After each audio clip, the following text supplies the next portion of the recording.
Tatlong suspect ang arestado ng Philippine National Police Highway Patrol Group sa paglabag sa Republic Act 10883 or the new Anti-Carnapping Act of 2016 dahil sa pagnanakaw ng mga ito ng isang motorsiklo sa Barangay Pandakaki, Mexico, Pampanga. Samantala, matagumpay namang na-recover ng HPG ang nasabing motorsiklo. Patrolman Mark Roland Feliciano sa balita.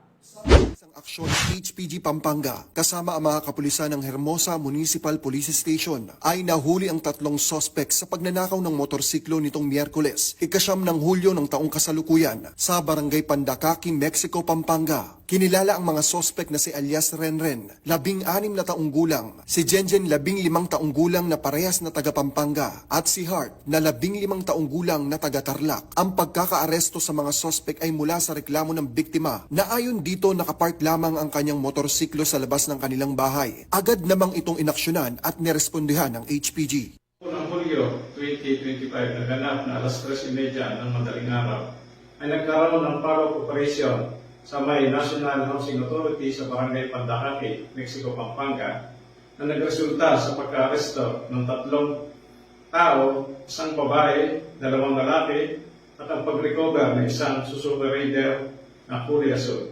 Ang nasabing operasyon ay bunsod ng isang reported na motor knocking incident sa Barangay Mambog, Hermosa, Bataan noong ika-9 ng Hulyo taong 2025 sa ganap na alas 11:30 ng gabi.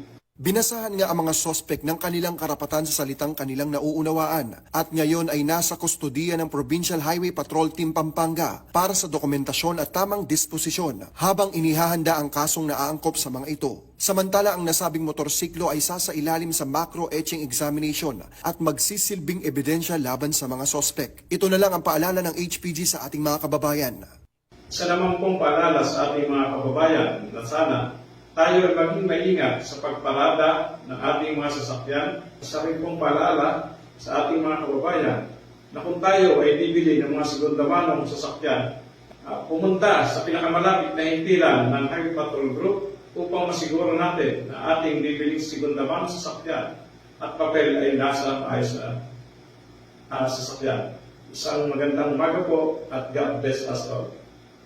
Sa anumang katanungan, reklamo o impormasyon, ang himpilan ng HPG mula Luzon, Visayas at Mindanao ay palaging bukas upang kayo'y tulungan. Kami ang Guardian of the Highways, ang kakampi nyo sa kalsada na patuloy na magbibigay ng serbisyong HPG. Dahil dito sa ating bagong Pilipinas, ang gusto ng pulis, ligtas ka. At sa iba pang balitang serbisyong HPG, tumutok lamang sa aming YouTube channel at Facebook page na Police News Network. Mula sa tanggapan ng kakampi nyo sa kalsada at sa pamumuno ng aming buting direktor, Police Brigadier General Eliazar P. Mata. Ako po ang inyong PNN correspondent, Patrolman Mark Roland Feliciano para sa Police News Network. Alagad ng batas, tagataguyod ng balitang pulis.